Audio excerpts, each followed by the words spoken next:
આજના વિડીયોમાં આપનું હાર્દિક સ્વાગત છે। આ છે મજાના બાળદેવો, બધા હાય કરો।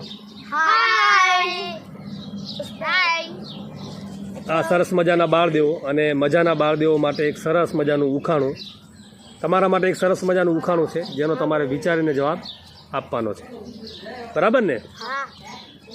ગાય દૂધ આપે છે, મરઘી ઈંડા આપે છે, બરાબર ને? ગાય દૂધ આપે છે, મરઘી ઈંડા આપે છે, એવું કોણ છે જે બંને આપે? એટલે કે દૂધ આપે અને ઈંડા આપે, એમ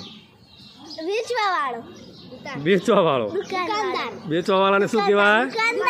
દુકાનદાર। તો મિત્રો, બાળદેવોએ સરસ મજાનો સાચો જવાબ આપ્યો છે। દુકાનદાર એક એવો છે કે જે આપણને દૂધ અને ઈંડા બંને આપે છે, એટલે મતલબ સેલ કરે છે, વેચે છે। ધન્યવાદ।